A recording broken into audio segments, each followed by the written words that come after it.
Listen up, boys and girls. If you're a Mug Club subscriber, you should be watching this show on Mug Club on Locals and not Rumble. Click the link in the description below to go there and watch the full episode without interruption. And if you're only watching on Rumble, subscribe now and get twice as much of me like my wife does in Crowder's show and a lot more. Thank you.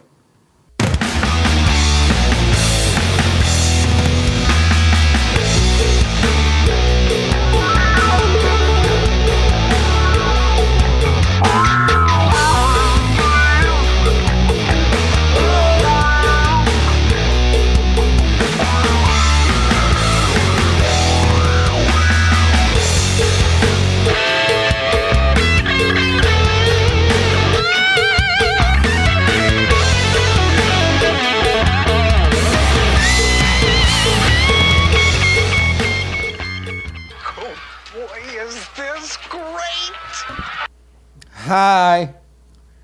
Welcome to the show. It's a Tuesday. Check me out tomorrow night. No, tomorrow morning. What am I saying?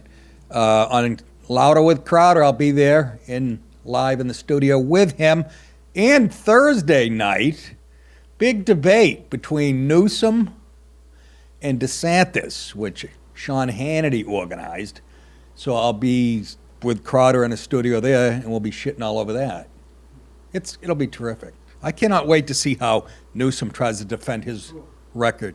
If I'm DeSantis, I don't even say anything.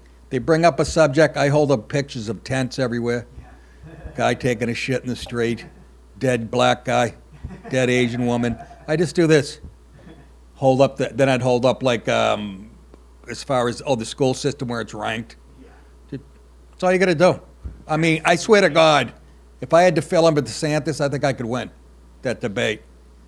It's like, debating a retarded guy. Can you imagine even thinking about him? Where the fuck are we going? Guy's a hardcore Marxist. How's Nikki Haley still in the fucking running? We got a story about her.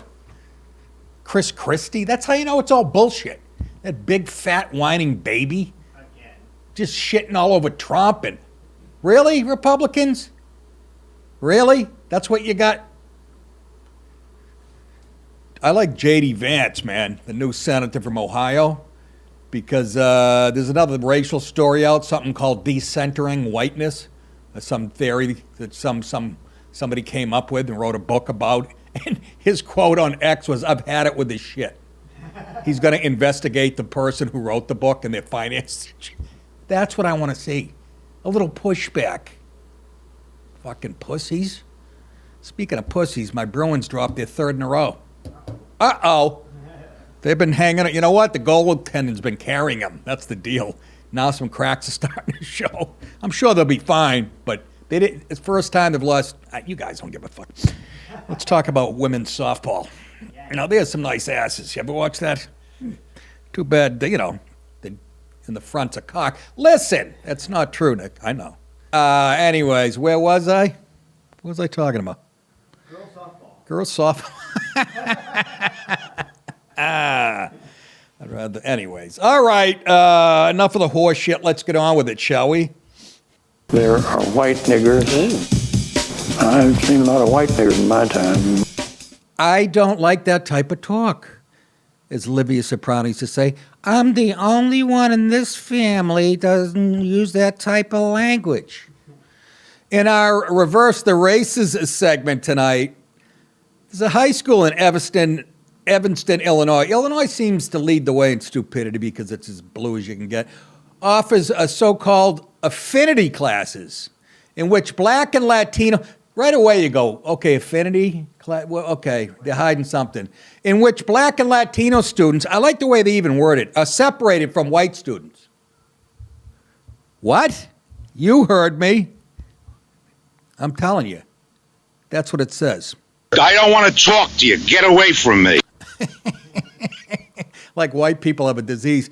Creating classes for students of a single race is a strategy that has been used sparingly in public K through 12 education. Yeah, because it's illegal. It's fucking segregation. Or maybe it's not illegal. I see when the people on the left do it, it's fine. Just think of a white school saying, we're going to do this. That's all this is. I guarantee the person of color or a white lib, they're the same thing. When it does happen, it is more often in elective classes or after-school programs focused on leadership skills and creating a sense of belonging. If you don't feel like you belong here, that's on you. This fucking country is bent over backwards to make every ethnicity and race comfortable. So if you don't like it, take your fucking kids and go back to where you came from. There's some old school racism for you. Honest to God, I'm so fucking tired. Belonging, marginalized communities, underserved communities. What the? It's all oppressor. Racist, not racist. White people bad. Indians and chinks good.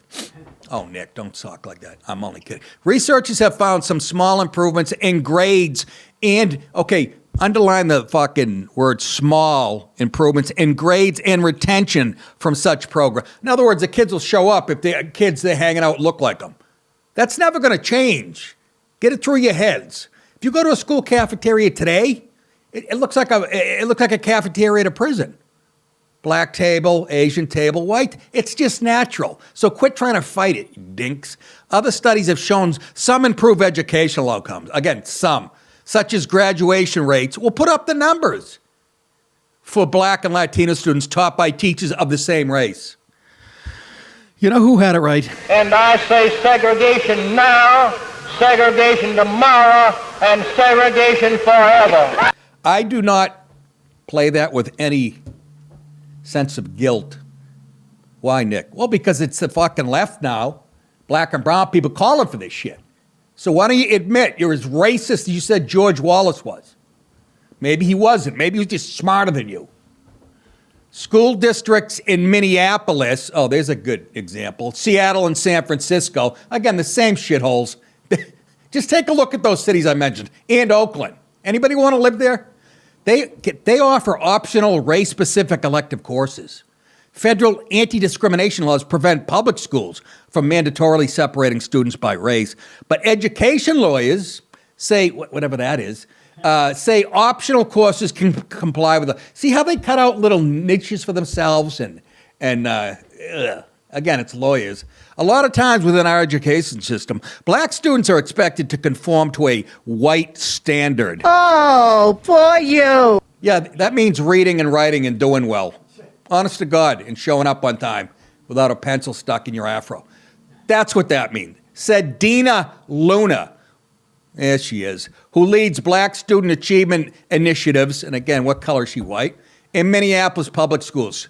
We have to get them out of our population, people who think like. The district offers middle and high school students electives focused on African American history, because we haven't done enough of that in our schools for the last 40 years. And social emotional support. Boy, are you racist. Black and brown people need emotional support. They need their own history. They need teachers to look like them when they teach them. All proven bullshit over the years. How do you explain some of the black and brown students who excel? Or Asian people? Or Indians? How do you explain that? Last time I checked, the fucking professors at Harvard some of them were Indian, but I'm talking K through 12 and on. So they have to be taught by teachers of color. Created in 2015 for black boys, that's racist. The format is expanded to black girls and will soon expand to Latino students. Just get away from whitey. They're the problem, even though they founded the country. And an internal study showed improved attendance for black boys in the program in 2017. I don't even believe any of this. And average GPAs of 2.27. That's what I got. That's terrible. Compared with 2.14 for black males district-wide. In our spaces, you don't have to shed 1 ounce of yourself because everything about our space is rooted in blackness. Oh, my God. I'm getting mad. Listen to him, Luis. That's what happens when you mix black and white. 10 more seconds, he's gonna call a nigga. Do you believe what I'm reading here? Everything about our space is rooted in blackness. That's fucking brilliant. And therein lies the problem, says the woman who wants a colorblind society. Max Eden, an education researcher at the conservative-leaning American Enterprise, you know we're in trouble when this guy's on our side. Look at him. He's as fruity as a goddamn buttercup. said he believes affinity classes undermine the goal of the Civil Rights Act, which it does. Any retard would know that. Integration is a positive social good, he said. We want students to be colorblind. Again, it's gone 360. And to treat each other only on the basis of who they are as human beings. You know, I think Martin Luther King Jr. said that. But you black and brown people bring him up like he's your hero and you shit all over everything he believes in. And white liberals, by the way. Couldn't happen without white liberals. Christopher Chapman, who founded a program called Kingmakers of Oakland, what, Burger King chefs? To help black boys, said he spends at least a year tilling the soil by... Jesus, I see a ton of cotton. By building political support with community groups before launching a new district. Kingmakers partners with the districts in San Francisco, Oakland, and Seattle to offer elective classes that support black students. A 2019 study on the original program for black boys offered by the Oakland Unified School District found that students who took the affinity class were slightly less likely to drop, again, slightly, a little more. That means like 1 or 2 kids made it. If that wasn't true, they'd put the numbers up for you. The district also offers elective and advisory classes designated for Latino, Asian, Pacific Islander, and Arab students. And Jerome Gordine, Director of Targeted Strategies for the district's Office of Equity. I don't know what the fuck that means. All I know is this. White power, 1, 2, 3, 4.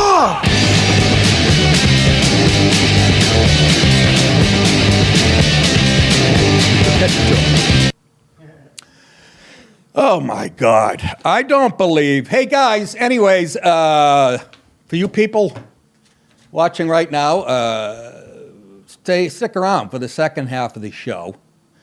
I will be talking about Target, the store Target. They are doubling down on their woke garbage. You won't believe, even after they've lost billions of dollars. And also want to talk about what kind of violence is going on in New York schools. I mean, kids. If you want to see what am I saying? Disintegration. I got caught with the segregation, but now I'm stuttering like, boy. Well, I'll be talking about that for those of you. What do I say now? On Mug Club. You can get that at nickdip.com. Sign up for Mug Club, right? Yeah. All right. You got this. Can you imagine? That's how I am. If I rely on the fucking thing from the beginning, just lazy. Hey, boys and girls, head over to nickdip.com to get exclusive hats, T-shirts, hoodies, and more. It's yet another way for you to support the show and look sexy at the same time. You can also get signed copies of my previous specials and all of the Nicka shirts. Just go to nickdip.com and click on store. Again, that's nickdip.com, click on store. Thank you guys so much. See you soon. I can't wait till we get to the 20-minute break. This is going to be hilarious. All right. So again, I just can't believe what I'm reading here. It is, I'll say it again. I'm happy I'm going to be 62 in a few months. Did I just say that? Let's move on to something lighter. You got trade deadline. Trade deadline in Gaza. That's right. They're making a switch.